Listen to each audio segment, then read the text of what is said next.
con el objetivo de regular ese equilibrio, tiene que ir hacia el medio donde está mayor concentración de sodio. Si hay mayor cantidad de agua en un elemento, en este caso un espacio, eso genera la expansión. Por lo tanto, si hay mayor cantidad de sodio en sangre, hay mayor cantidad de agua. Eso genera la expansión del volumen extracelular y por lo tanto sobrecarga el corazón de mayor cantidad de sangre. Luego tenemos los mineralocorticoides. Entre ellos vamos a destacar a la aldosterona, que tiene su acción sobre el sodio. Vamos a comprender su acción cuando veamos más adelante el sistema renina-angiotensina. Y luego tenemos el péptido natriurético auricular. Acá, para que recordemos básicamente, debemos irnos a la palabra del medio que dice natriuresis. Natriurético tiene que ver con el sodio o natrium. Por lo tanto, esto va a regular más bien el sodio, es decir, va a generar la eliminación de sodio del organismo, una acción opuesta, por ejemplo, a la aldosterona. Por eso genera vasodilatación y por ende disminuye más bien los niveles de presión arterial. Comprendido estos elementos que influyen sobre el gasto cardíaco, debemos recordar que la frecuencia cardíaca también va a estar estimulada por el sistema nervioso simpático. Es decir, existen situaciones que aumentan la cantidad de latidos cardíacos. Por ejemplo, hacer ejercicio incrementa el número de latidos por minuto, o estar tal vez ante momentos de mucho estrés, en una pelea, tal vez al momento de correr, o si estamos apresurados por llegar a algún lugar, eso genera también el incremento de nuestra frecuencia cardíaca. El otro gran elemento es la resistencia vascular periférica, y eso va a depender mucho del estado dinámico. Las arterias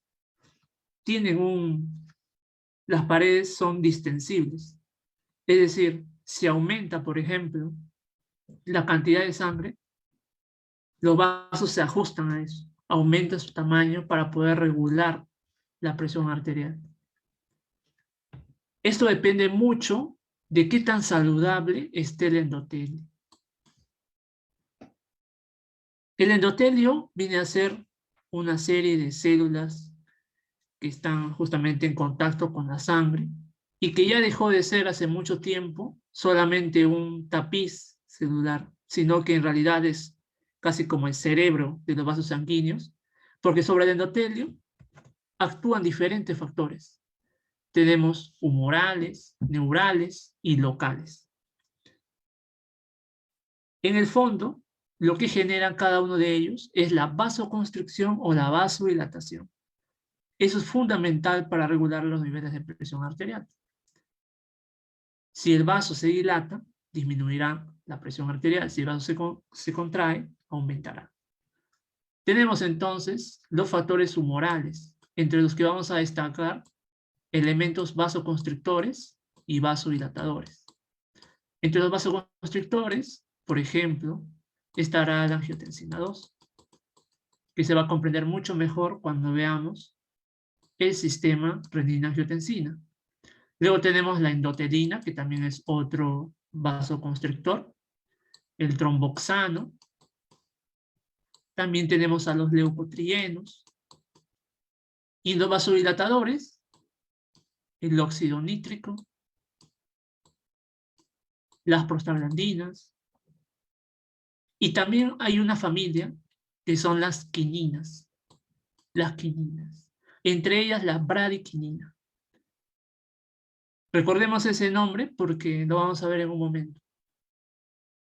Nuevamente, los factores neurales también van a haber algunos que sean vasoconstrictores y otros vasodilatadores. Y acá tenemos a los receptores alfa, adrenérgicos, y los vasodilatadores a los receptores beta.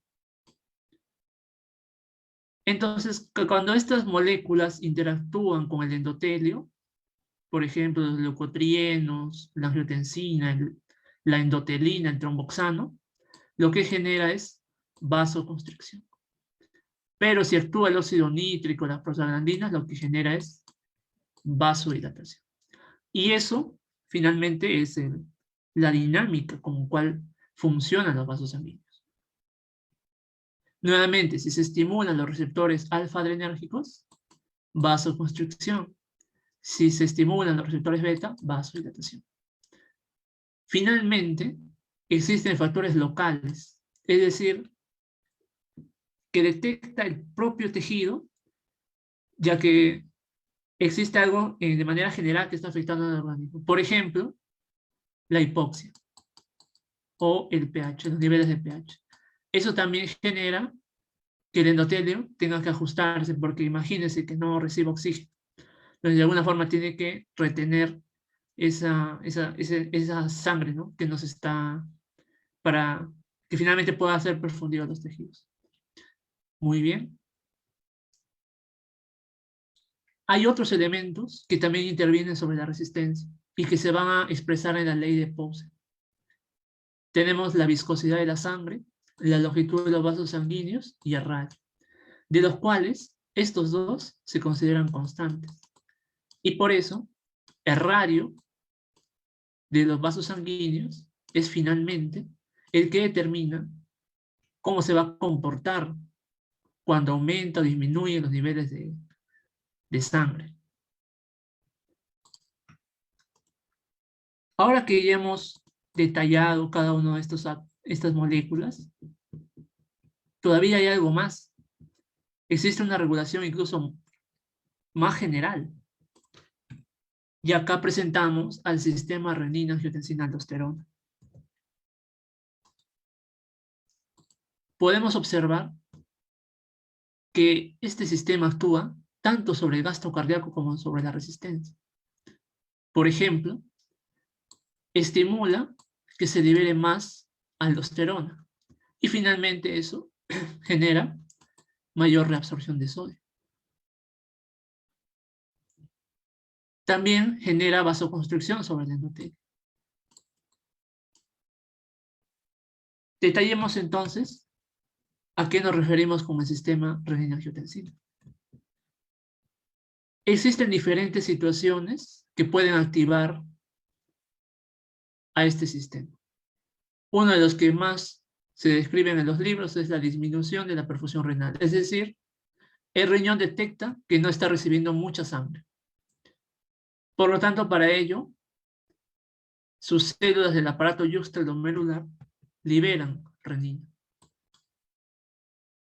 Esta molécula, a su vez, actúa sobre el angiotensinógeno y lo convierte en angiotensina 1. La angiotensina 1, a su vez, se va a transformar en angiotensina 2 por acción de la enzima convertidora de angiotensina. Pero ahí no queda todo. Paralelo a esto está la familia de las quininas, que les habíamos mostrado en la lámina anterior. Las quininas son una familia que también tiene acciones vasodilatadoras. Una de ellas es la bradyquinina. ¿Y qué hace la enzima convertidora? Lo metaboliza, es decir, genera metabolitos inactivos de bradyquinina. Por lo tanto, su acción vasodilatadora se interrumpe. Y por otro lado, la angiotensina 2 tiene su acción vasoconstrictora actuando sobre sus receptores de angiotensina 2. ¿De qué manera? Ahí en la guía les compartí los 5 puntos mediante el cual aumenta la presión. Y acá vamos a explicar, digamos, los más resaltantes. Primero es estimulando a la glándula pituitaria, que está en el cerebro, para que libere más hormona antidiurética, mediante la neurohipófisis. De esa manera, esta hormona antidiurética significa que, como su nombre indica, genera retención de agua. Y si almacenamos agua, se expande el volumen extracelular donde está la sangre, y por eso aumenta la volemia. El segundo mecanismo es secretando aldosterona. Y acá les voy a compartir una forma que ustedes lo pueden recordar. Cuando tengan dudas sobre cuál es la función de la aldosterona, recordemos la letra A de ahorrador y Na de sodio, ahorrador de sodio, que genera la reabsorción de sodio. De esa manera, si almacenamos sodio, también se acompaña de agua y eso expande el volumen extracelular, por lo tanto aumenta la volemia. Incremento de volemia, aumento de presión arterial. Finalmente, la vasoconstricción arteriolar es otra de las vías por las cuales la angiotensina tiene esa acción.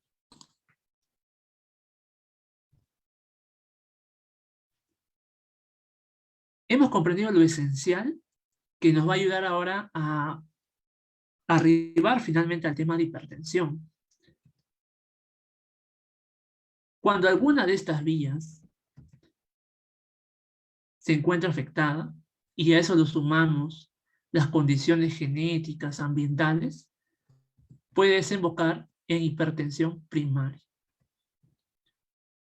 Definiendo, es una afección clínica crónica, es decir, las personas lo van a padecer por siempre, y los valores de presión arterial se encuentran por encima de ciertos límites. Antes de ello, debo mencionar que nosotros sabemos que el ciclo cardíaco consta de una sístole y de una diástole.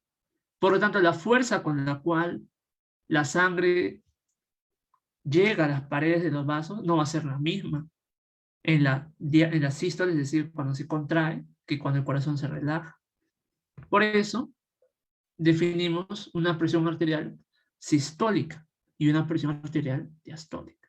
Y eso se expresa como un cociente, donde en el numerador va a estar la presión arterial sistólica y en el denominador la presión arterial diastólica.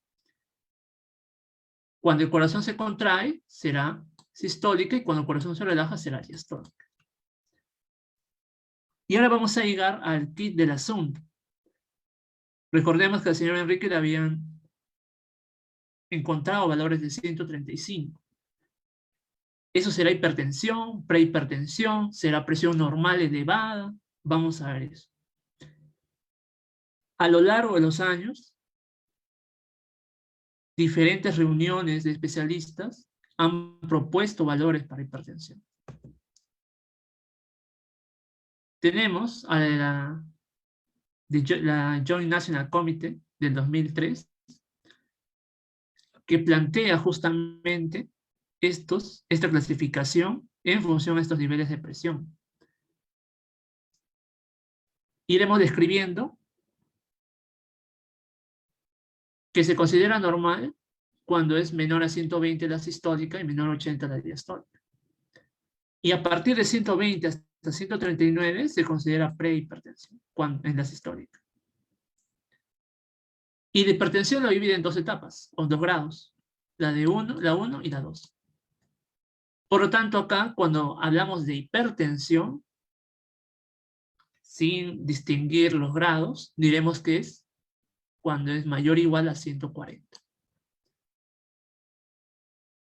Pero pasaron casi 14 años y se reunieron otras personas, en este caso de la Asociación Americana de Cardiología, y plantearon otros lineamientos, lo cual llamó la atención, como ustedes van a ver. En vez de prehipertensión, ellos le ponen elevación de la presión arterial.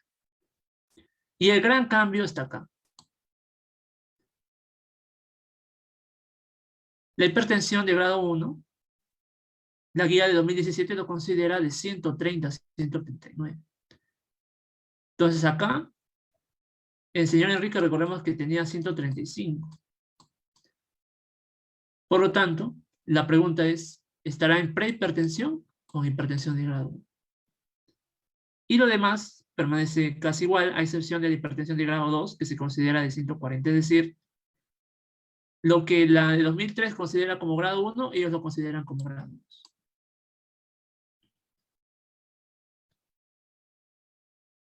En nuestro país, la adaptación que se ha seguido es la del 2003. Esto es muy importante, ya que esta guía americana se ha seguido en los países de Norteamérica, hablo específicamente de Estados Unidos.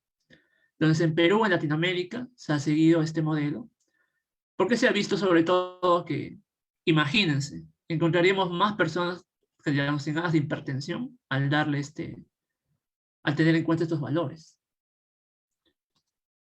Y ese debate ha sido tal que despertó la polémica, y ustedes van a verlo, por ejemplo, expresada en esta pregunta. ¿Cuál es la necesidad, plantean, de generar que el punto de corte sea a partir de 130? Ya que esta guía justamente planteaba que los pacientes que estaban en este grado de hipertensión todavía no recibían medicamentos, sino a partir recién de la hipertensión de grado 2. El hecho era de que en esta etapa de hipertensión de grado 1, de acuerdo a la guía de 2017, lo importante era cambiar los estilos de vida. 3 años después de la de 2017 está la guía del 2020, la cual es importante de comentar debido a algunos cambios. Entre los que quiero destacar que incluso la adaptación, la clasificación para hipertensión, se relaciona mucho con la de 2003. Por ejemplo, la hipertensión lo definen también a partir de 140. El cambio está acá.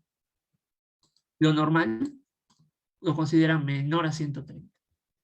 Menor a 85 en cuanto a la diastólica. Esta es entonces la clasificación de 2020. Sin embargo, debo mencionar que todavía se sigue empleando la de 2003, sobre todo para los lineamientos, para las preguntas, en cuanto a exámenes en nuestro país. Pero hay algo más interesante. Como les mencioné al inicio, la presión está presente en todo momento. Puede aumentar o disminuir de acuerdo a las circunstancias. En algunos casos puede aumentar cuando estamos haciendo alguna actividad física o puede disminuir cuando estamos descansando. Por lo tanto, en el 2020 ellos hacen esa variación y definen hipertensión también de acuerdo a diferentes circunstancias. Por ejemplo, en la consulta, que es, digamos, lo tradicional, lo cual ha seguido las anteriores guías, nuevamente mayor a 140 y mayor a 90. Pero acá añaden un término más, que es el monitoreo autoadministrado de presión arterial, o MAP, que viene a ser un aparato que permite regular o permite identificar los valores de presión arterial a lo largo del día. Puede ser cuando uno está descansando, cuando uno está haciendo sus actividades, y de esa manera, con el promedio, se obtiene un valor de presión arterial que se va a considerar como hipertensión cuando en las 24 horas es mayor o igual a 130 y cuando la diastólica es mayor o igual a 80 y/o. Entonces acá pueden ver, ¿no? Por ejemplo, durante las mañanas o durante las noches.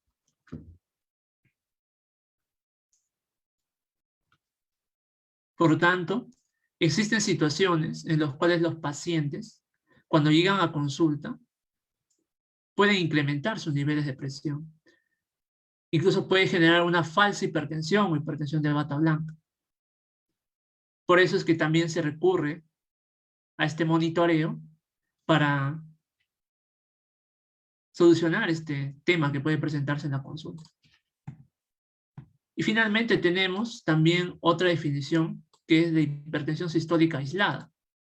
Esto es muy interesante, ya que es lo que se puede presentar tanto en jóvenes como en adultos mayores. El hecho de que se puedan presentar los valores de presión arterial sistólica mayores o iguales a 140, pero que no son acompañados de valores mayores o iguales a 90 de presión diastólica, sino más bien menores. Esto puede ocurrir, por ejemplo, en el caso de adultos mayores, por el tema de la rigidez arterial conforme pasan los años.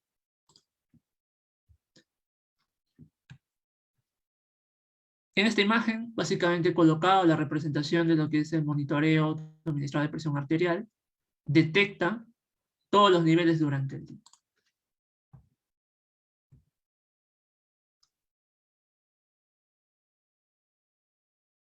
Por lo tanto, ahora que ya hemos definido los valores para clasificar hipertensión, debemos preguntarnos a qué se puede deber. Y para eso hay dos grandes grupos. De acuerdo a su etiología, puede ser primaria o puede ser secundaria. En el caso de la primaria, ustedes la van a conocer también como idiopática o esencial. La causa acá es multifactorial. Lo que sí está demostrado es que hay una interacción entre los genes y el ambiente. Diferentes situaciones generan que los polimorfismos genéticos se expresen. Lo vamos a comprender mejor en un momento. Y luego tenemos la hipertensión secundaria, en la que hay una patología subyacente, muy definida. Es decir, si quiero hablar de hipertensión secundaria, tendría que hablar de la fisiopatología de cada una de esas enfermedades. Por lo tanto, el enfoque central va a estar sobre la hipertensión primaria. Y acá ustedes pueden ver, las cifras son bastante claras. La hipertensión primaria, del 90 al 95%, y la secundaria del 5 al 10%.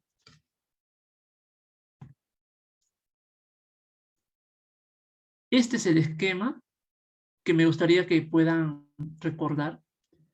La forma, sobre todo, como está estructurada. En la hipertensión primaria es una combinación. Ustedes no van a poder saber si es por el mal estilo de vida, por los niveles de estrés, tal vez por su historia familiar. En sí es toda una combinación. Por eso la causa no está muy definida. Los elementos que influyen son, primero, reducción de la excreción renal de sodio. Ya sea porque hay mucho sodio que la persona está consumiendo en la dieta, tal vez por algunos polimorfismos genéticos que impiden la eliminación del sodio, etc. Luego tenemos la resistencia vascular, es decir, los vasos ya no cambian, y habíamos visto que eso era importante para regular la presión arterial. Están rígidos, pierden esa capacidad elástica. Luego tenemos los factores ambientales, el hecho de fumar, tal vez llevar una vida sedentaria. Y luego están los factores genéticos, ciertas mutaciones que pueden afectar tanto a disminuir la excreción renal de sodio como a estimular tal vez mayores niveles de aldosterona. En la hipertensión secundaria, 4 causas principalmente, 4 grupos. Cada una de ellas va a tener diferentes patologías que vamos a describir ahora.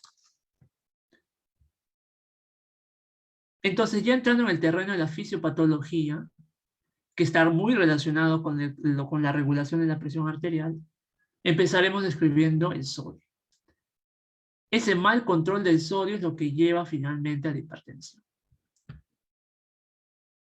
El sodio es una sustancia osmóticamente activa, es decir, los movimientos de sodio generan desplazamientos de agua.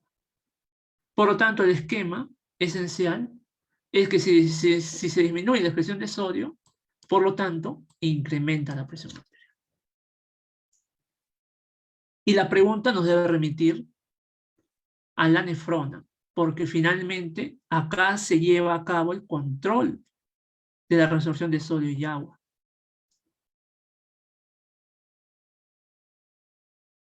Podemos dividir a la nefrona en 2 partes.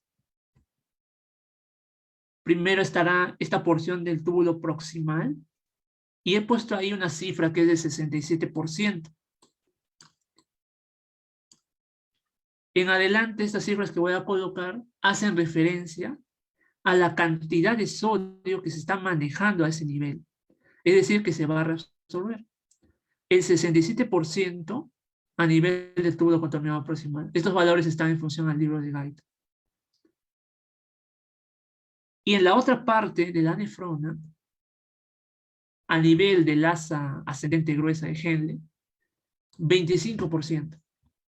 Acá hay un transportador que también es muy importante recordar, sobre todo para la parte del tratamiento, de la farmacología, que es el cotransportador sodio-potasio 2-cloro. Esto permite finalmente el ingreso de sodio.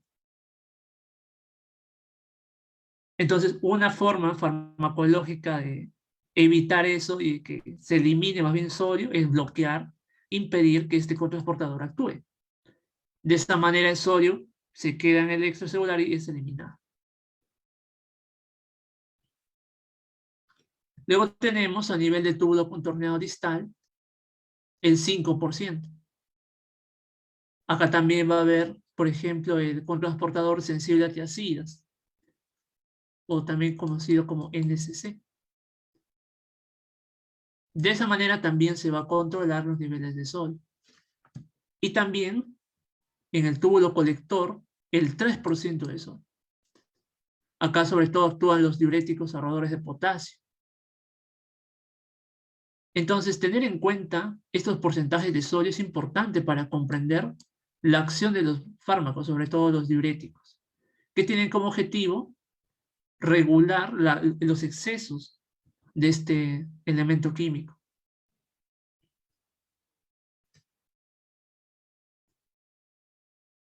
Comprendido ello, vamos a pasar a otro de los elementos involucrados en la hipertensión primaria, que tiene mucha relación con el estrés, y es la acción de la noradrenalina. Por lo tanto, he graficado acá a la neurona, el terminal sináptico, y podemos ver que hay una serie de vesículas que contienen en su interior a la noradrenalina. La noradrenalina finalmente es liberada y actúa a nivel de los vasos sanguíneos a través de sus receptores alfa 1. Cuando esto ocurre, genera vasoconstricción. La vasoconstricción va a ser necesaria cuando tengamos nosotros que realizar alguna actividad que demande mucho esfuerzo. Por ejemplo, estudiar, correr, hacer actividad física. Cuando hay mucho exceso de noradrenalina, finalmente esto es recaptado a través de sus receptores alfa 2. Por lo tanto, el estrés también puede ser un mecanismo para desencadenar hipertensión. El otro elemento es la resistencia vascular. Es fundamental que nuestros vasos cambien de tamaño para ajustarse a los niveles de gasto cardíaco. Estos son los elementos de acuerdo a la ley de Poiseuille: viscosidad, longitud del vaso y radio. Estos dos se consideran constantes y el que mayormente cambia es el radio. La viscosidad también puede cambiar dependiendo también, por ejemplo, si hay algunos tipos de anemias. Por lo tanto, ustedes dense cuenta cómo la resistencia del vaso sanguíneo es inversamente proporcional al radio de la cuarta. Con el pasar de los años, las túnicas arteriales van perdiendo su elasticidad, se vuelven más rígidas y ya no van a cambiar en función a la volemia. Vamos arribando ahora a los factores genéticos. Primero mencionar que ya se han identificado 120 losses, es decir, lugares dentro del genoma que regulan la presión arterial de diferentes formas. Y acá menciono algunas de las más conocidas. Algunas están relacionadas con el metabolismo de la aldosterona. Recordemos la acción de la aldosterona: A de ahorrador, Na de sodio, ahorrador de sodio. Por lo tanto, si la aldosterona no se metaboliza, no se transforma, finalmente esto genera que permanezca más aldosterona y eso actúe sobre la glándula suprarrenal. Y después tenemos las mutaciones en las proteínas que afectan la resorción de sodio. Algunas de ellas pueden estar relacionadas con los canales que ya hemos visto. Entre los factores ambientales, el estrés. Recordemos los altos niveles de estrés a los cuales estaba sometido el señor Enrique. La obesidad, la inactividad física, el consumo de sal, porque recordemos que si aumentan las cantidades de sal en nuestro interior, eso genera aumento del volumen extracelular, por lo tanto aumenta la volemia.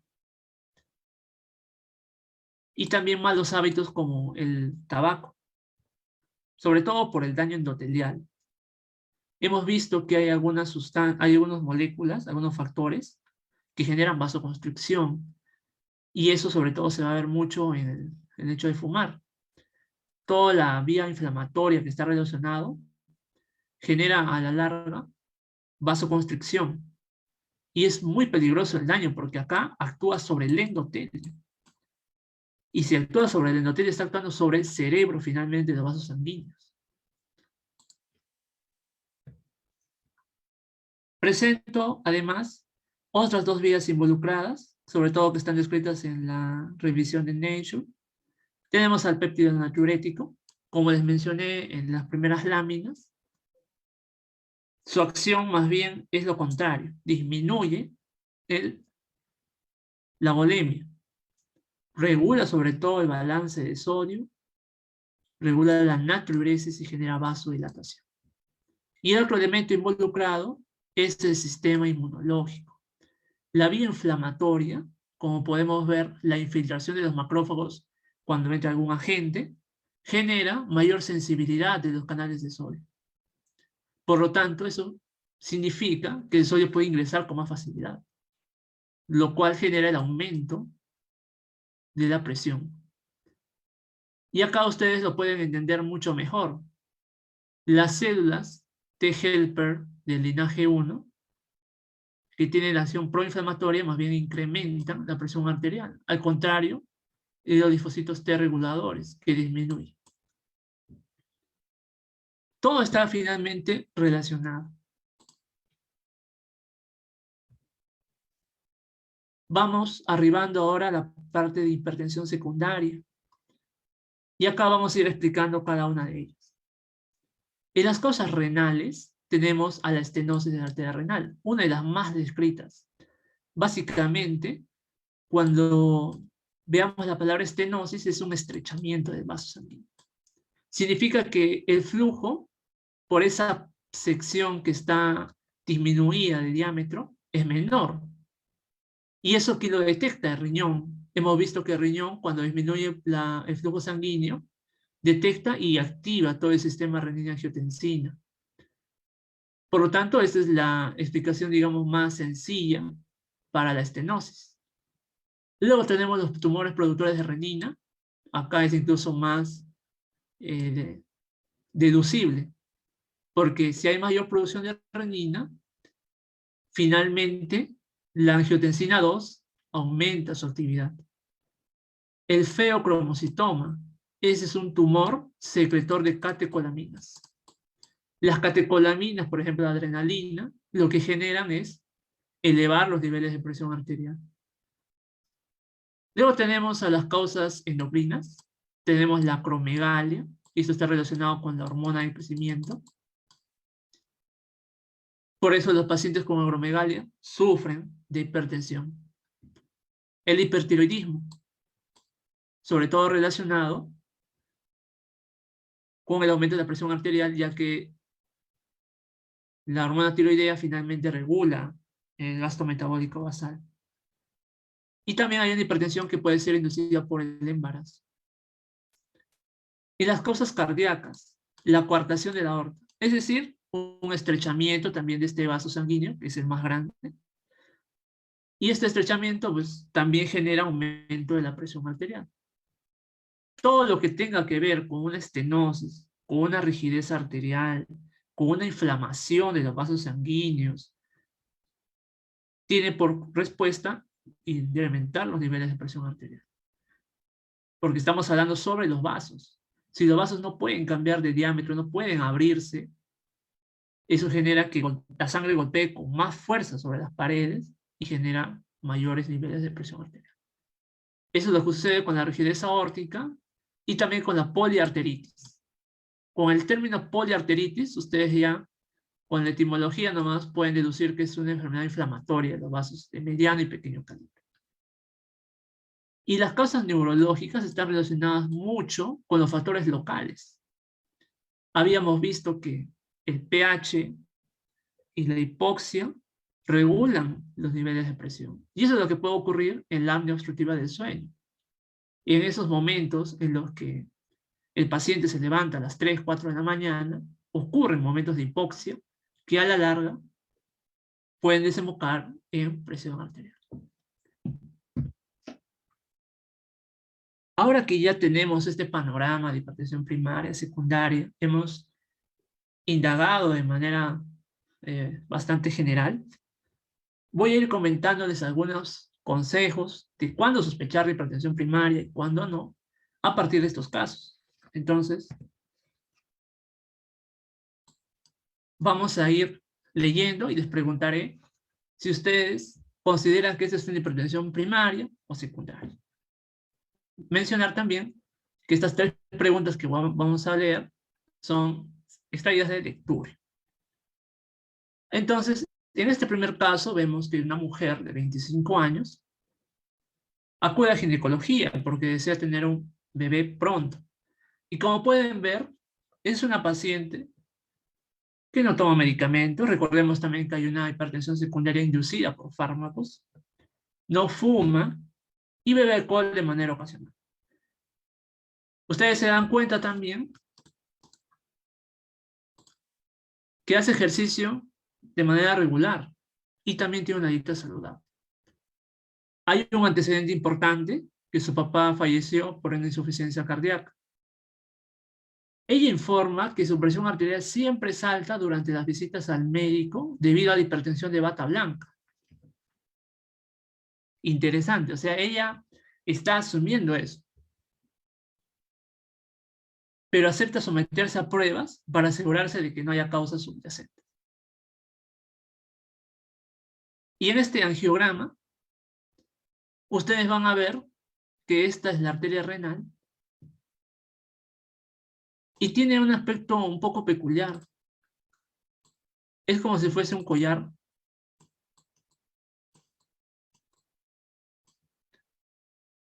Algunas partes están dilatadas, otras estrechadas, como un collar de perlas. Entonces la pregunta aquí es, ¿ustedes consideran que esto sería una hipertensión primaria o secundaria? De acuerdo a lo que hemos estado conversando. Tal vez lo podrían escribir por el chat. Porque imagínense, ella piensa que es una hipertensión de bata blanca. Pero de acuerdo a lo que hemos conversado, ¿ustedes consideran que esta hipertensión que ella puede tener es primaria o secundaria?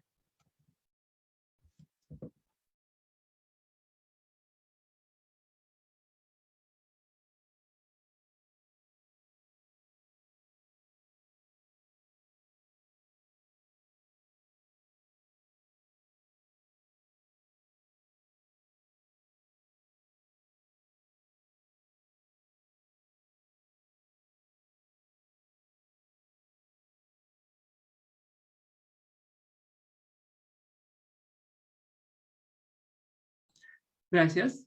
Veo que muchos están inclinando por la parte primaria.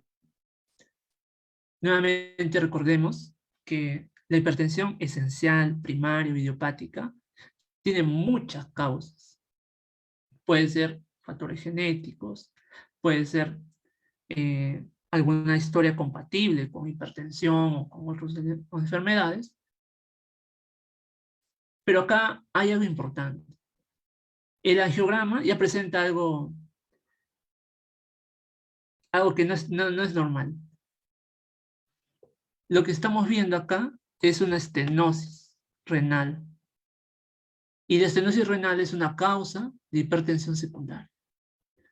Entonces, en realidad, la hipertensión de bata blanca no es lo que ella creía, sino que en realidad estamos hablando de un problema más serio. Acá uno al inicio puede pensar de que puede ser hipertensión primaria, tal vez por las causas genéticas, aunque en ningún momento lo describen, pero acá el angiograma es claro. ¿Qué es lo que está ocurriendo acá? La sangre, el flujo sanguíneo, no llega con la misma cantidad a todo el parénquima. Recordemos que hay zonas de estrechez, otras zonas de dilatación, y por lo tanto, eso genera que el aparato yuxtaglomerular, ahí vamos a ir a la parte de acá, disminuye la perfusión renal. Y todo desemboca que la angiotensina 2 actúe, se sobreestimula el sistema renina-angiotensina y aumenta los niveles de presión arterial. Eso es lo que ocurre con la estenosis. Por lo tanto, hipertensión secundaria. Veamos otro caso. Una mujer también joven acude al servicio de urgencias. Tiene dolores de cabeza y hemorragias nasales. Su presión arterial es de 185. Vamos a ver más adelante a qué denominamos crisis hipertensiva, pero tengamos en cuenta que ya está en un nivel bastante alto. Miren acá su historia, no fuma, no bebe, ni consume drogas. Su historia familiar tampoco es contributiva. Y le dan fármacos, canales de calcio y diuréticos, que forman parte de la primera línea de acción para el tratamiento. Pero su presión arterial no responde en el lapso de una semana. Entonces la pregunta nuevamente es, ¿ustedes sospechan que es una hipertensión primaria o secundaria?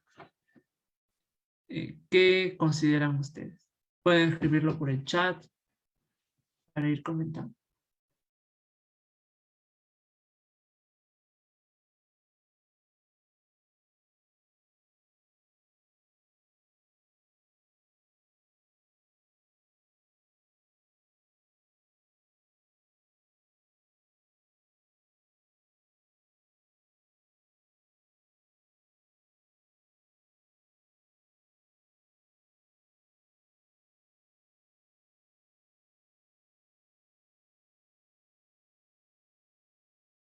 Gracias. ¿Alguien piensa que puede ser hipertensión primaria?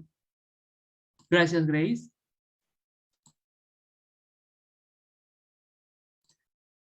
Acá es donde quisiera compartirles lo siguiente. Nosotros vamos a sospechar de una hipertensión secundaria en 3 situaciones. Primero, pacientes jóvenes, generalmente menores de 40 años. Segundo,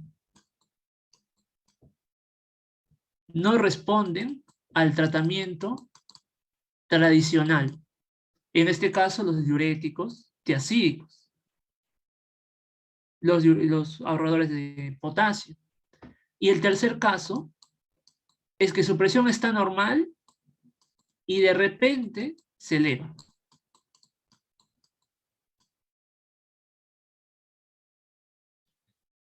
Es decir, puede estar, digamos, recibiendo un tratamiento, ¿no? Puede responder, pero de un momento a otro se desencadena una crisis y eso ya nos hace pensar de que la causa no es primaria. Porque si es primaria, nosotros estaríamos viendo que están involucrados el sodio, la resistencia vascular, los factores genéticos y ambientales. Pero acá en la secundaria hay causas más específicas. Por lo tanto, el tratamiento debe enfocarse específicamente a ellos. Por ejemplo, si es acromegalia por exceso de hormona de crecimiento, tendríamos que inhibir el eje del hipófisis hipotálamo, igualmente para los fármacos hipotiroideos. Cada uno va a tener su enfoque, por lo tanto no va a responder bien al tratamiento. Entonces la respuesta es hipertensión secundaria. Entonces esas 3 condiciones son las que me gustaría que puedan llevarse. Y vamos a la tercera situación. Antes de pasar, comentarles que en este caso era muy específico, el angiograma era claro. Tenía estenosis renal por una displasia, pero acá ustedes no saben qué es lo que tiene, pero le dan pistas. Joven, no responde al tratamiento clásico. Y tercero, que presentó una crisis. Pasemos entonces al último. Uy, ya estaba la respuesta. Entonces vamos a comentar. Similar al caso del señor Enrique. Contador de 48 años, no tiene quejas y se siente saludable. Sus antecedentes médicos familiares pasados son desconocidos o en todo caso no son relevantes. Su presión arterial es de 140/89. Ese es lo más común que uno va a recibir en la consulta. Hipertensión, en la que no sabemos en sí cuál es la causa. Cuando es desconocido diremos que es hipertensión primaria. Por el contrario, también si vemos que esta persona tiene un mal estilo de vida, tiene factores estresantes, no hace actividad física, también no sabemos cuál es en sí el fondo. Por lo tanto, diremos hipertensión primaria o multifactorial. Perfecto, entonces ese sería el mensaje. Recordemos nuevamente, la hipertensión secundaria no responde al tratamiento porque las causas son otras. Son otras. Mientras que en la hipertensión primaria, sí, porque recordemos que los fármacos actúan sobre todo, los tradicionales, sobre el control del sodio. Vamos entonces a ir finalizando, resolviendo la historia. Y antes, sobre todo, mencionarles acerca de las complicaciones. Eso sobre todo lo van a ver con más detalle cuando en los cursos de medicina interna y sobre todo cuando se vean otras patologías. Una de las complicaciones de la hipertensión es que puede desembocar en una crisis hipertensiva. Esto puede dañar a los órganos. Si tiene daño a órganos, llamaremos emergencia. Si no tiene, llamaremos urgencia hipertensiva. Y de acuerdo a las guías de la Asociación Americana de Cardiología, estos valores son de 180 a 120. Y no tenía mucha variación esto a comparación de lo que es hipertensión propiamente. Y la otra gran complicación es la hipertrofia, por el mismo hecho de que el corazón debe bombear con más fuerza para llegar finalmente a los tejidos. Y el stroke, o el accidente cerebrovascular, que la causa más frecuente de lejos es la hipertensión arterial. Por lo tanto, recordemos esos valores de Joint National Committee y de la AJA, vamos a ir viendo. Por lo tanto, teniendo en cuenta también que en el Perú nosotros seguimos las recomendaciones del JNC7, ¿cómo se clasificarían esos valores de 135? 135 sobre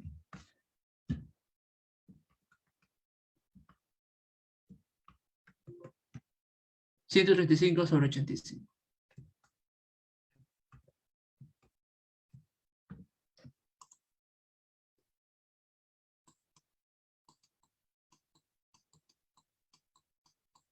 De acuerdo a la JNC7, ¿ustedes cómo lo clasificarían? Y de acuerdo a la AJA. ¿Alguien que le gustaría escribir tal vez?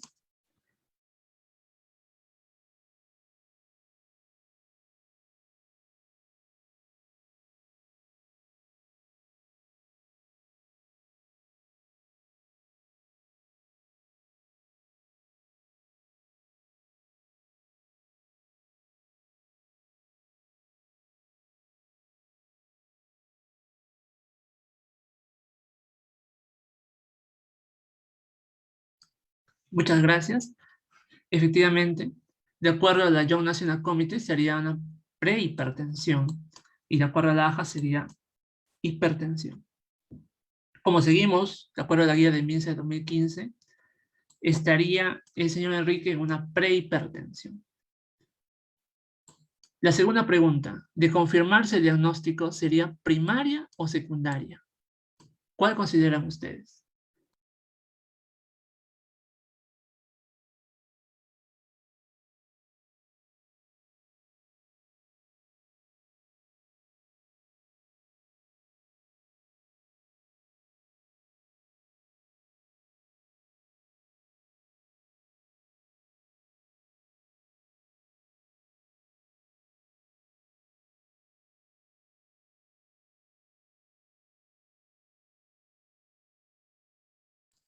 ¿Alguien que le gustaría comentar? Recordemos que el señor Enrique no tenía otras molestias, realizaba sus actividades, pero tenía una mala alimentación, tenía diferentes niveles de estrés, también tenía problemas en casa, primaria. Muy bien. La causa es que no es conocido todavía la patología subyacente, por lo tanto el diagnóstico es hipertensión primaria. Ahora, ¿de qué manera influye la alimentación? Recordemos que él consumía alimentos enlatados. Acá hay mucha presencia de sal oculta. Por lo tanto, es posible que sus niveles de sodio en dieta estén muy aumentados. A eso se le suma de que no haya ingesta de frutas y verduras. Por lo tanto, eh, el problema es en la regulación del sodio principalmente. Si a eso se le suma de que no hace actividad física, también es un tema, porque no hay forma de que este sodio pueda eliminarse. Recordemos que también en el sudor también se elimina agua y sodio, y solutos. La pregunta 4, gracias Arturo. ¿De qué manera influyen los altos niveles de estrés en sus valores de presión?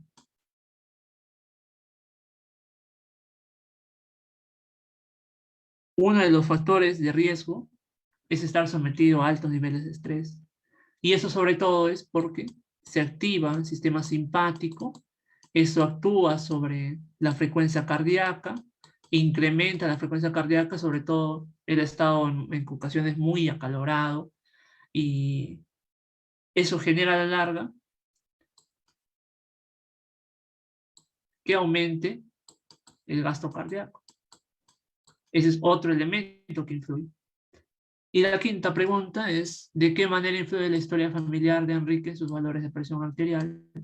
Recordemos que su padre falleció de un infarto al corazón y su madre sufre de hipertensión. Por lo tanto, presenta elementos, factores familiares que predisponen a padecer la hipertensión. Por lo tanto, para concluir, lo que el señor Enrique presenta es una prehipertensión, siguiendo a la Joint National Committee, que es la que se rige en el país. Por lo tanto, si nosotros queremos dar una recomendación en ese momento que estamos en el taxi, nosotros le diríamos primero que todavía no tiene la enfermedad y que puede hacer cambios, sobre todo en su estilo de vida. Ese finalmente es el objetivo de evitar las complicaciones. Primero, tiene que equilibrar su alimentación, luego regular sus niveles de estrés, tal vez actividad, tal vez no pasar tantas horas al volante o realizar otro tipo de actividades laborales que eviten, sobre todo estar todo el día sometido a altas tensiones. Recordemos que lo no modificable finalmente es la historia familiar.